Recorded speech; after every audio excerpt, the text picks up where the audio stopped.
गोहाना में सरकारी ration depot को चोरों ने बनाया निशाना। शटर तोड़कर 372 लीटर सरसों का तेल और 250 किलो चीनी चुरा कर ले गए आरोपी। सीसीटीवी कैमरों में कैद हुई पूरी वारदात।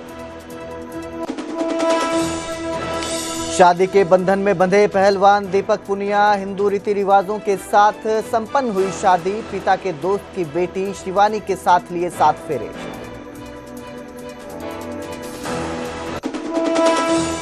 के प्रायोजक पतंजलि गाय का घी, मां का भरोसा, प्यार से परोसा।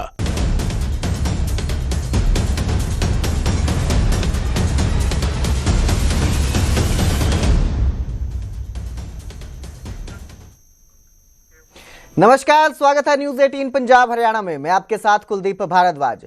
हरियाणा प्राइम की शुरुआत करेंगे मुख्यमंत्री नायब सिंह सैनी की प्रेस कॉन्फ्रेंस के साथ। मुख्यमंत्री नायब सिंह सैनी ने आम बजट को लेकर प्रेस कॉन्फ्रेंस की और कहा कि 3.0 मोदी सरकार 3.0 का ये जो बजट है ये ऐतिहासिक है।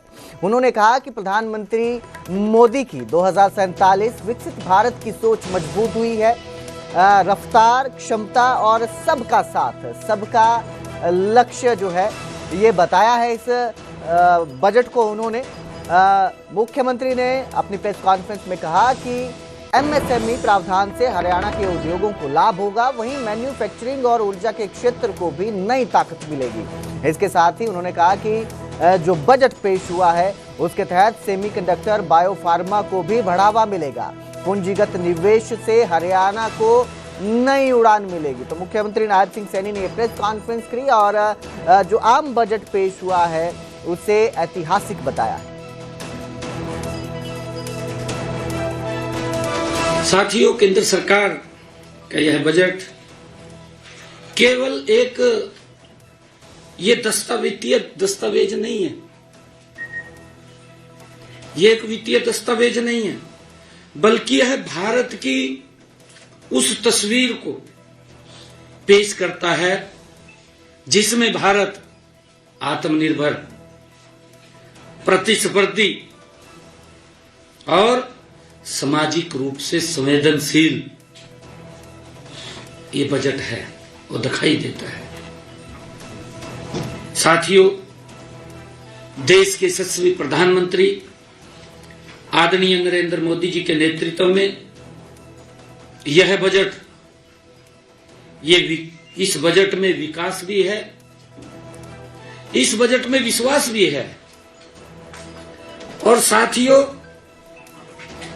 इस सिद्धांत पर आधारित यह बजट है कि हरियाणा जैसे अग्रणी राज्य के लिए इसमें अपार अवसर निहित हैं।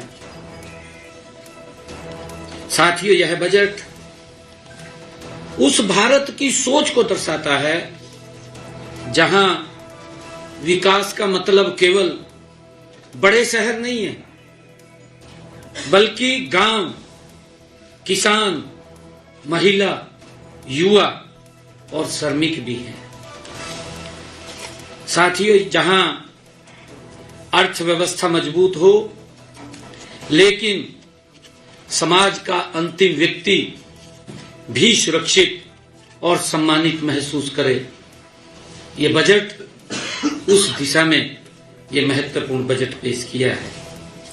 साथियों, इस बजट में विकसित भारत के जो स्तंभ हैं, गरीब है, युवा है, महिला है, किसान है, को इसके केंद्र में रखा गया है, उनके ऊपर फोकस किया गया है। आदरणीय प्रधानमंत्री जी ने इसके बारे में कहा भी है। उन्होंने माननीय प्रधानमंत्री जी के कुशल नेतृत्व में साथियों हमारी विकास नीति के ये मूल मंत्र भी है। हम सब इस बात को जानते हैं। साथियों, इस बजट का मूल उद्देश्य संदेह के स्थान पर एक्शन, दिखावे के स्थान पर सुधार और लोक लुभावना घोषणाओं के स्थान पर ये जनहित को प्राथमिकता। सरकार ने इस बजट में लगभग 7% कि उच्च आर्थिक विकास दर को लक्ष्य बनाते हुए राजकोष की अनुशासन और सामाजिक न्याय दोनों के बीच संतुलन साधा है। मंत्री नायब सिंह सैनी बीते कल पंजाब दौरे पर रहे और इस दौरान सीएम नाभा के शाही हीरा महल पहुंचे। यहां उन्होंने शाही परिवार के साथ भोजन किया। हीरा महल में कुंवर अभयुदय प्रताप सिंह ही जिनकी कल दस्तारबंदी हुई थी, इसमें बड़ी शख्सियतें शामिल हुई थी।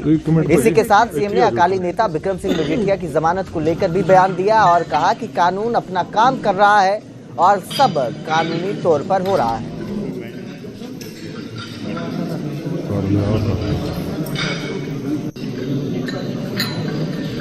बड़ा गौरवशाली दिन है, ऐतिहासिक दिन है, महत्वपूर्ण दिन है।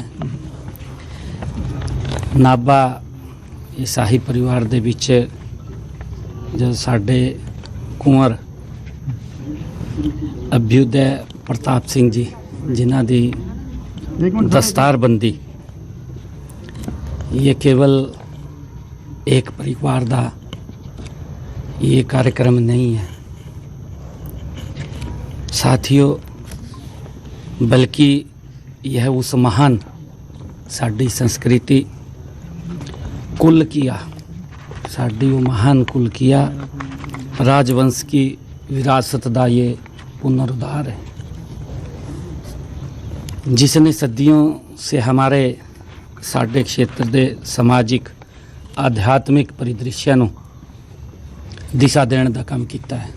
पंजाब की सियासत ਨੂੰ किस तरह देखते हो? मजीठिया ਨੂੰ ਅੱਜ जमानत मिली 7 ਮਹੀਨਿਆਂ ਦੇ बाद, इस तरह देखते हो तुसीं? नहीं, देखिए कानून अपना काम कर रहा है और कानून के तहत ही जो भी कुछ हुआ है वो कानून अपना काम कर रहा है। उसमें रोहतक में भारत राष्ट्रीय एथलेटिक्स चैंपियनशिप शुरू हुई है और सीएम नायब सिंह सैनी ने इसका शुभारंभ किया। चैंपियनशिप को लेकर मुख्यमंत्री नायब सिंह सैनी ने कहा कि ये प्रतियोगिता समावेशी खेल नीति का सशक्त प्रमाण है, युवाओं को उनके क्षमता के अनुसार आगे बढ़ाया जा रहा है।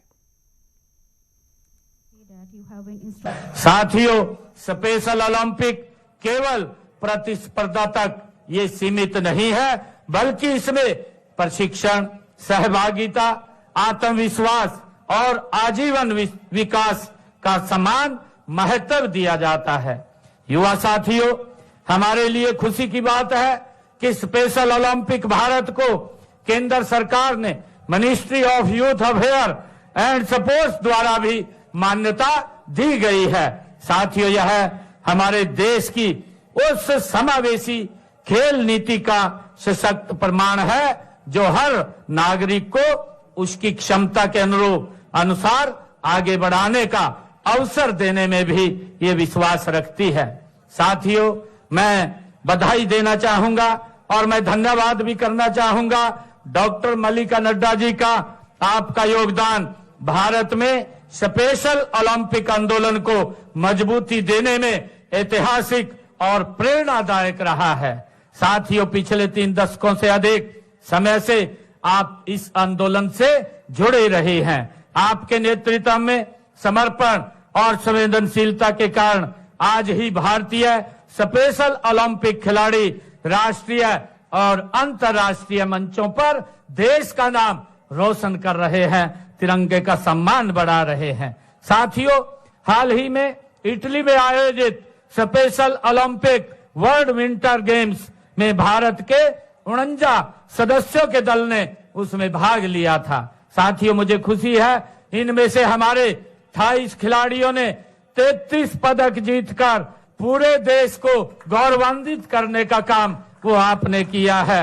ये पदक आप जैसे खिलाड़ियों के संघर्ष, अनुशासन और आत्मविश्वास की ये कहानी लिखते हैं। साथियों, मैं इस ऐतिहासिक उपलब्धि के लिए सभी खिलाड़ियों और कोचिज को, अभिभावकगण को मैं हृदय से बहुत बहुत बधाई और शुभकामनाएं देता हूं।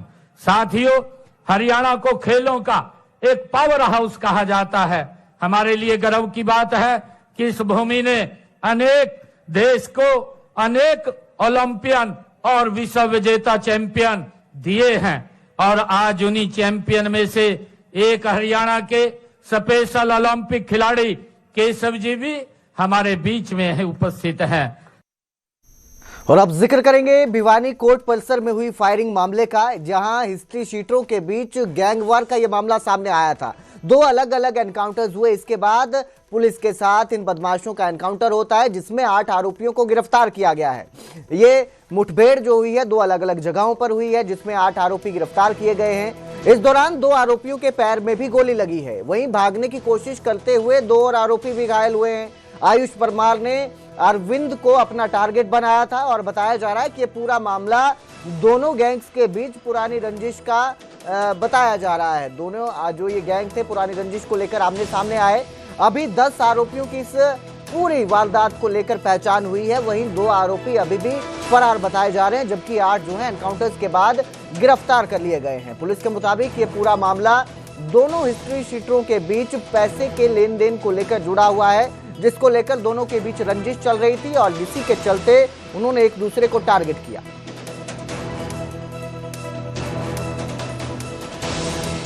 वहाँ पे उनका जो प्रेजेंस माइंड है, उन्होंने इन क्रिमिनल्स का पीछा करना स्टार्ट कर दिया। और पीछा करने के उपरांत अब तक जो इन्फॉर्मेशन पुलिस के द्वारा इकट्ठी हुई है, उसमें 3 टीमों की 2 अलग अलग मुठभेड़ हुई है। एक मुठभेड़ में जितेंद्र उर्फ जीतू, ये डाबर कॉलोनी भिवानी का रहने वाला है, इसके जब पुलिस ने पकड़ने की कोशिश की तो इसके साथ पुलिस की क्रॉस फायरिंग हुई, जिसमें इसके दोनों पैरों पे गोलियां लगी। इसका एक साथी है श्रीपाल, जो वहीं मौके पर जब पुलिस के द्वारा भागने की कोशिश की तो इसको गिर के चोट लगी, इसके पैर में फ्रैक्चर है। इसके अलावा जो दूसरी टीम थी, जिसमें CIA 1 के लोग पीछा कर रहे थे, उनकी टीम के द्वारा जो मेन इनका आज जो सभी लड़कों को इकट्ठा करके लाया था और जिसने गोली चलाई थी, इसका नाम आयुष परमार एलियस बॉक्सर है। ये डावर कॉलोनी भिवानी का रहना है। इसकी CIA 1 की टीम के साथ मुठभेड़ हुई, जिसके इसके दोनों पैरों में एक गोली लगी है। और इसके जो एक अन्य साथी है इजराइल सन ऑफ लतीफ़, ये भी उस टाइम मौके पे था और इसके पास भी वेपन था। इससे कि भागते हुए पैर में चोट लग के इसके पैर में फ्रैक्चर आया है। कुल मिला के वहाँ पे जितने भी अभी तक की इन्फॉर्मेशन आई है, पुलिस के द्वारा अभी तक कॉम्बिंग ऑपरेशन चल रहा है। और उस कॉम्बिंग ऑपरेशन के दौरान जो आज इस सारे ये लोग जिसके लिए इकट्ठे हुए थे, जिसको यहाँ पे बीनू के नाम से पहचाना जाता है, बीनू की कोर्ट में आज एविडेंस थी अपने पुराने केस में जिसका वो कंप्लेनेंट था, उसको सहित अभी तक कुल 8 लोगों को पुलिस के द्वारा राउंड अप किया गया है, जिसमें से 4 अभी घायल अवस्था में हॉस्पिटल में हैं और बाकी 3 को पूछताछ के लिए पुलिस ने अभी हिरासत पे लिया है। तो वहीं रेवाड़ी जिले के गांव सांजरपुर से टांकड़ी रोड पर एक दर्दनाक सड़क हादसा हुआ। एक प्राइवेट स्कूल बस और कार आमने सामने से टकरा गई और इस भीषण टक्कर के बाद